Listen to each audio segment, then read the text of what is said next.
my colleague, the MEC for Education, MEC Mbali Fraser, our Director General, Dr. Matanzi Mamweli, the KZN HOD, he was traveling from Peter Marisbeck, he had another commitment. Members of the media, ladies and gentlemen, and thank you for attending this media briefing.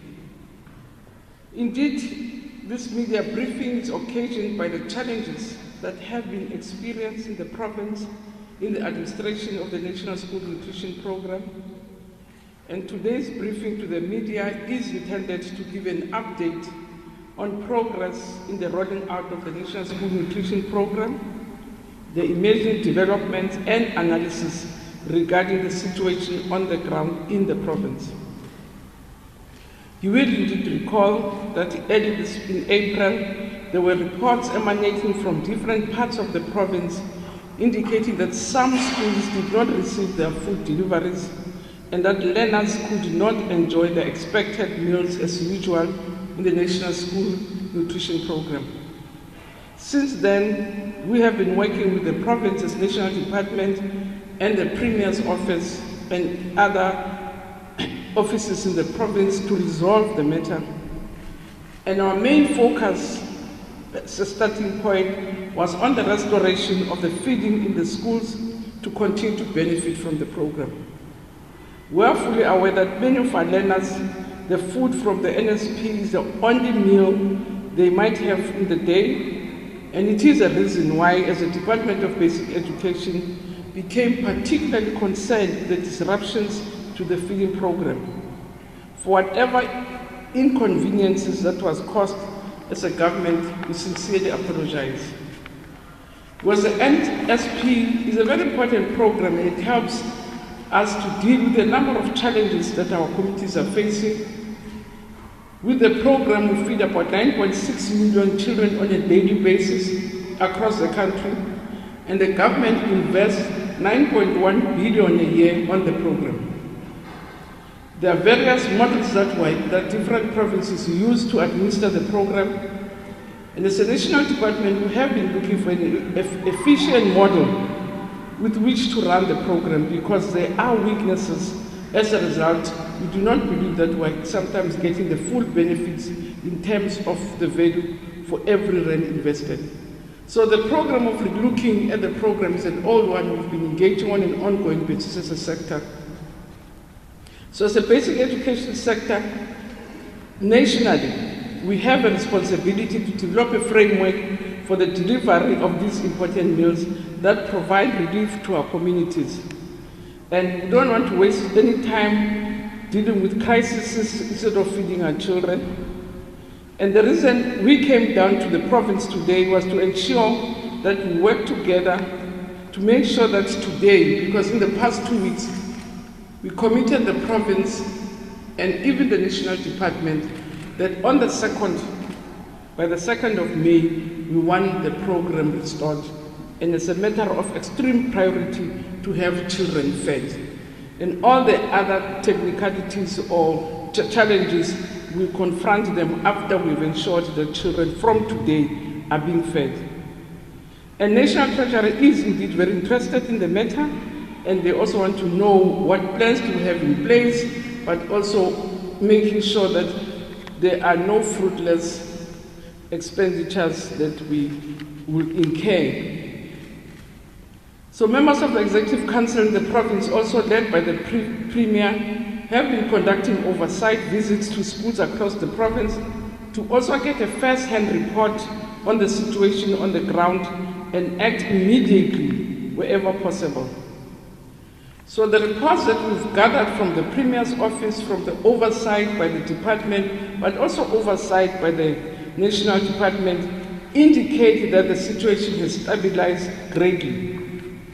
Further reports that we're receiving today from our teams indicate that children indeed are being fed. There are reports of delays in deliveries, but children were fed today. And for us, it's a very important development from when we started off when we opened schools last month.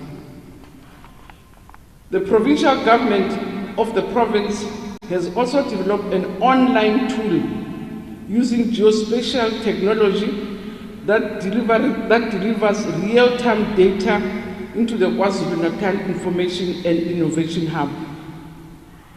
Business intelligence is used to draw analysis on the reports generated through the online tool. This is the tool that is being used by the members of the Executive Council and government officials as part of monitoring and oversight process when they visit various schools to assess the implementation of the school feeding program.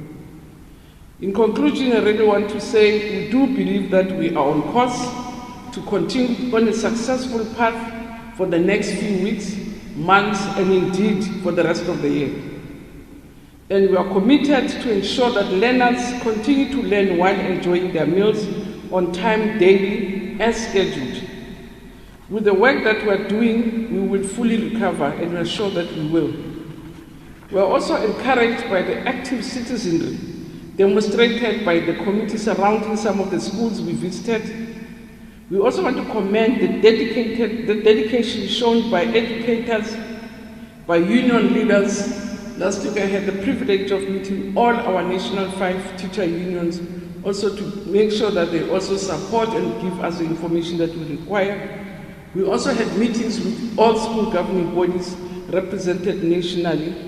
And I'm told also the provincial level, the MEC has been meeting teacher unions, but also your local structures to provide us with information that will enable us to act promptly if there are challenges. And all committee structures have been requested to report any challenges in order to ensure that all schools are recovered. An operations center has been set up to manage all matters related to the current situation. I really want to thank the Premier in her absence. MEC, thank you very much for prompt and active action to resolve a very sad crisis.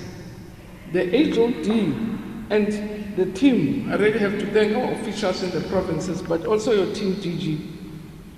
But we also believe that more work still has to be done, and we indeed remain focused on ensuring that there are no further disruptions to the program.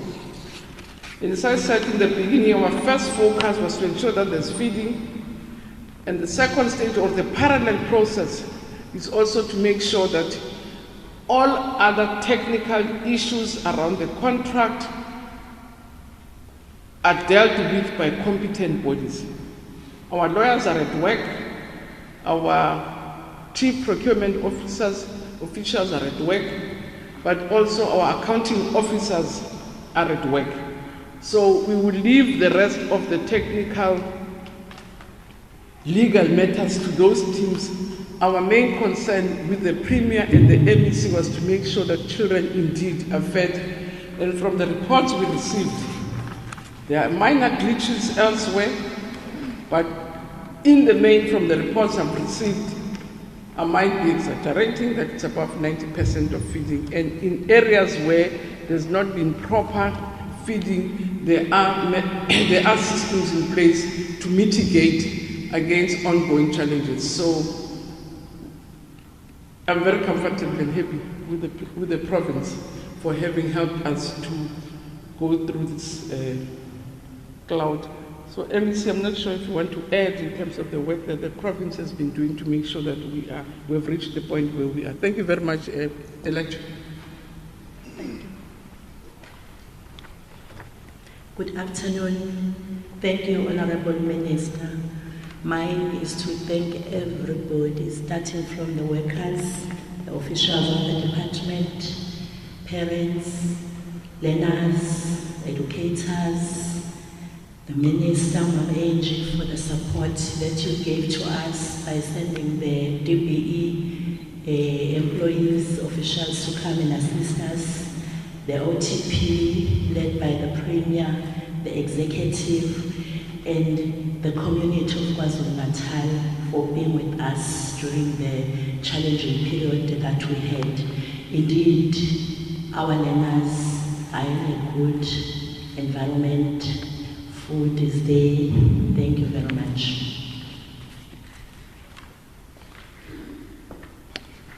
Thank you so much, Minister and MEC. We have come to the question time. Please raise your hand if you have a question to ask, and then we'll come to you so we can quickly address all the questions that arise. I'm seeing one hand. 2, 3, okay. Let's start on the left side.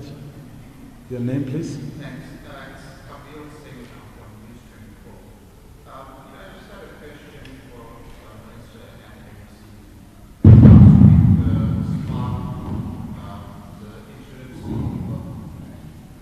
the interim CEO and chairperson, Mr. Mike Bosman, he expressed sort of regret at the situation between him and Messina, but he said that he would offer assistance, not promising anything, but he would directly communicate with the department to try and sort of, just help the kids in whatever way, the family in whatever way he could. I just want to know what's the reaction from the ministry, KZN Education Department to that. You still feel there's a relationship between you directly with this farm, and are you still going to pursue sort of centralized? I know Minister was wanting the oversight committee to say the centralizing of the private sort of the retailer would be away from sort of the similar to the textbooks. Are you still going to do that, and you have the time to do that? Thanks. Okay, thank you. Please pass on the microphone to. Good afternoon, it's from ENCA. I have a question for either the Minister or the NEC regarding casino retail. They released a statement last week saying that they're going to continue with the work that they've been doing. What do you know so far? Are they continuing from time to to schools? Because that's what they're saying. They regard what happened as a minor glitch, and they are saying that they're going to continue with their work even though they still want to be paid for the job. I know that you reverted back to the old system of using former service providers, but what's going to happen with this company? Thank you. Thank you so much for that. Can you please pass on the microphone? Thank you. Good afternoon. My name is Fanny Flomo from SABC News. My question is related to Let's but what I would like to know is, with the fact that Upasena is still having that their service agreement with the department is still in place. On the other hand, we have suppliers that have now been given a go-ahead to continue supplying food to the schools. We just want to understand if that is not opening the department to a lawsuit, and also understand if the two are now running in parallel, since is taking this, they've already bought food for May and June. Where are we standing with that? All right, thank you so much. Those are the 3 hands that I saw. Minister, please, thank you. No, thank you very much for. I don't know what happened. No, thank you very much for the questions and the engagement. And just upfront, I thought I had requested that, as the last speaker had said, issues of contract, financial and legal have been referred to the appropriate structures. So I'm with the CFO here, he's engaging with the CFO of KZN, we're with the accounting officer, we're with the Premier's office, just to make sure that as we navigate the process, we don't break any law, we don't get into fruitless expenditure, wasteful expenditure, but all those are legal and technical, even around the contract of Pasina, whether they say they've withdrawn or they've not withdrawn. We will, as I said, we've agreed to refer those to a due process, because they are legal, technical, and contractual. For us, the priority was to say, which is what we agreed with the Premier and the MEC, by the 2nd of May, children must be eating. But there's a concern, as you correctly say, from Treasury to say, as you do that, don't go into fruitless and wasteful expenditure. manage your contractual challenges, also with the financial balancing to make sure that there's no fruitless expenditure. And that's why we're working with treasuries, the provincial treasury, the national treasury also has warned me to say, whatever, don't come with fruitless and wasteful expenditure. And we're managing that to make sure that whilst we sort out the interim process, whilst we're dealing with the contract and the fact that say the procured food, we work out within the framework of the law. We don't waste money, but also don't get ourselves muddled into any legal challenge that may come. The point I really want, maybe DG will deal with the others.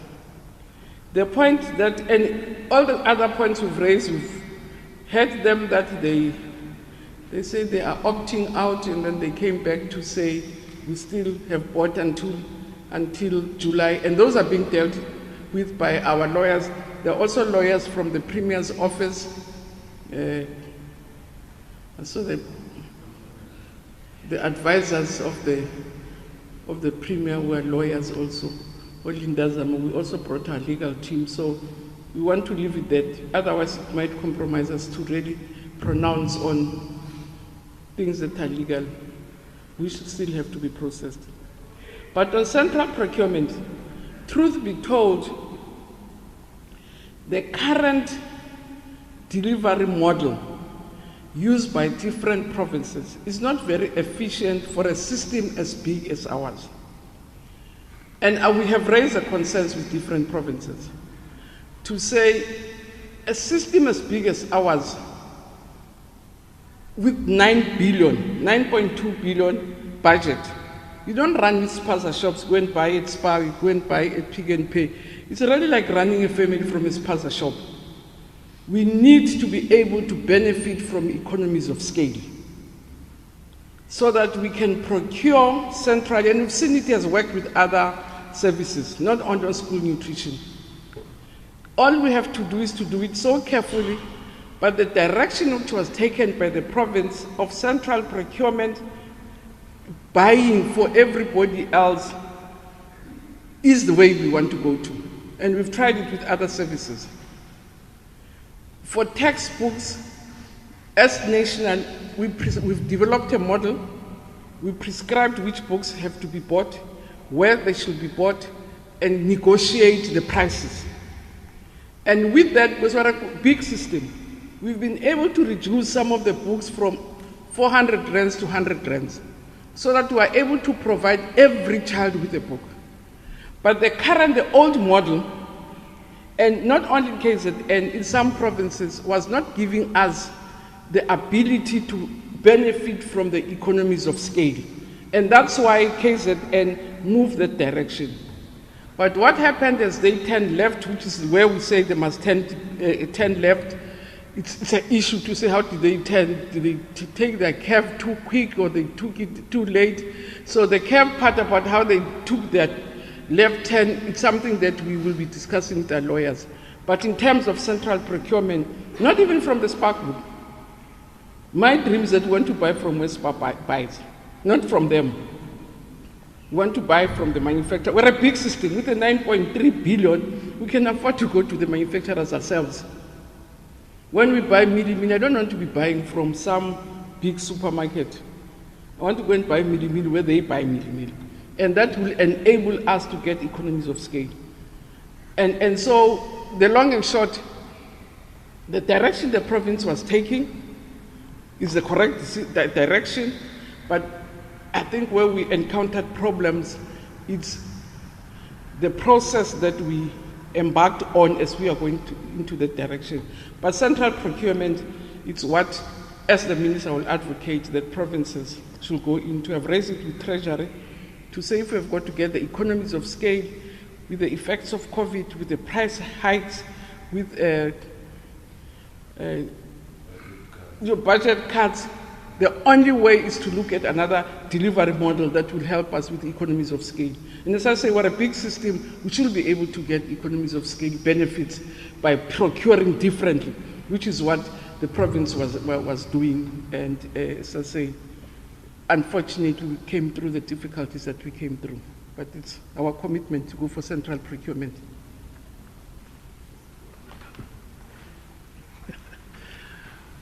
Thank you so much, Minister. Any more questions?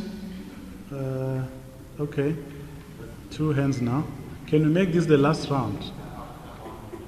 You've got one more. Okay. Can we start with you? Is it a new question? Is it a follow-up? Kavil? Yeah, it's a follow-up. I just want to know how much longer will we be using the whole system? How much longer will we be using the whole system? And when do we want to bring it to effect a sort of centralized system? Okay. Yeah. Okay, that's fine. Hi, I'm Corinna from Newsroom Africa. 2 questions for everything Asia, please. So, firstly, we know that the SIU has been investigating this since February. Were you aware of it? They've also said they've not gotten the documents they requested from the Department of Education to further their investigations. Have you since given them these documents? This is according to a report by the way of God. Secondly, ma'am, as we know this is a 2.1 billion rand contract given to one service provider, can you ensure the public that neither you nor any person in the department has any links with Mandini Zulu? Thank you so much. Okay, thanks for that question. Let's go to the last one. Thank you so much. Peter Nanimacha from Gagasel. I think if I had correctly, the MSC or the minister said there are still challenges.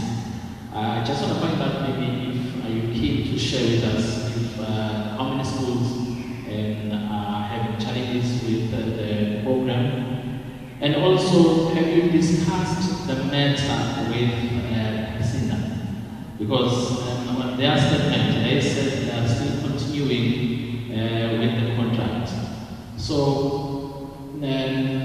I think maybe now we're going to have a challenge of having 2 contracts going simultaneously. For example,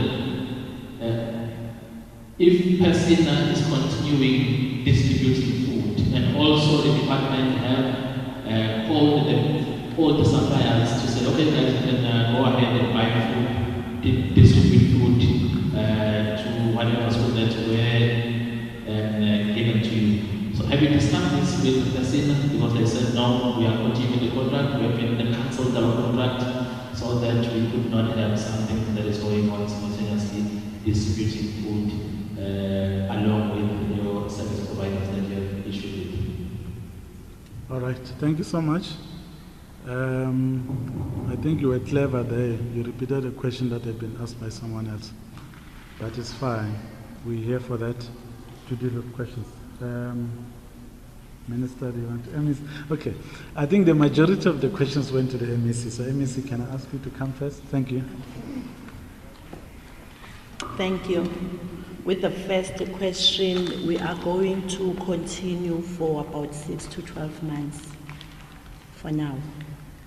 Then with the second one, I'm not sure about the issue of the SIU, so I can't respond on something that I'm not aware of.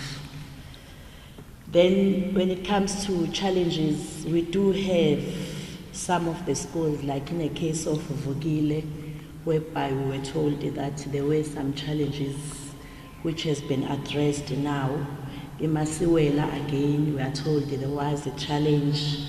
It was sorted, and also Begabantu was sorted.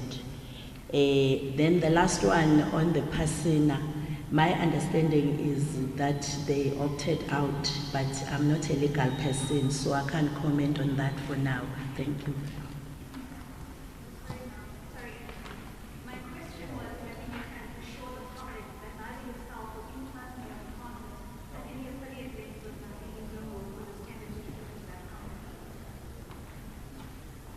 Unfortunately, I don't have any information concerning that. Thank you.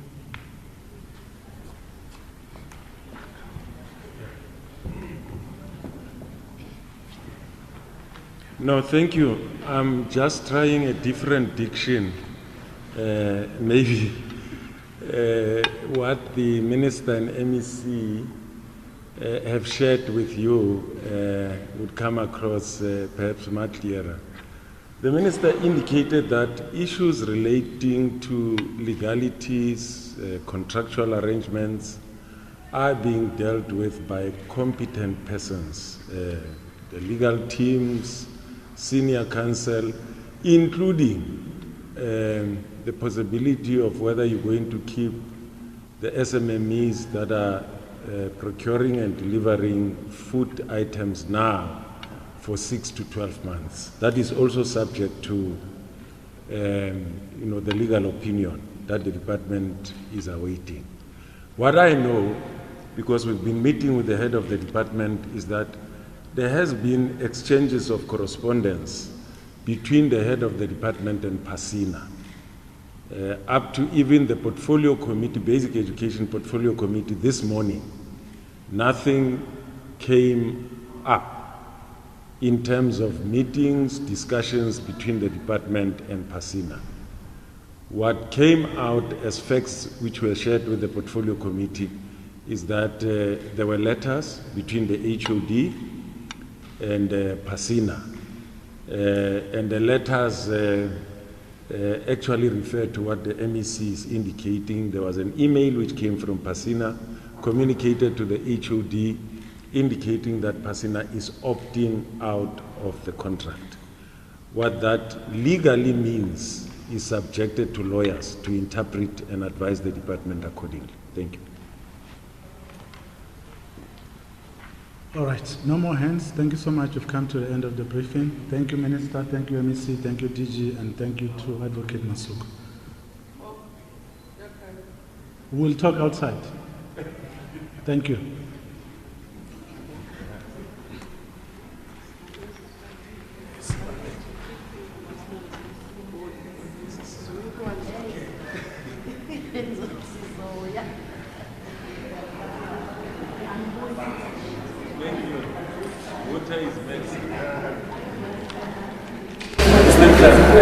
Exactly the same thing.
Sorry about that, my earphones.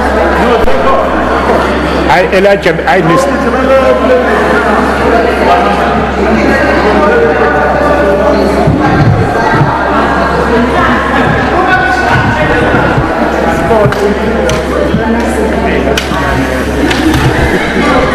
missed.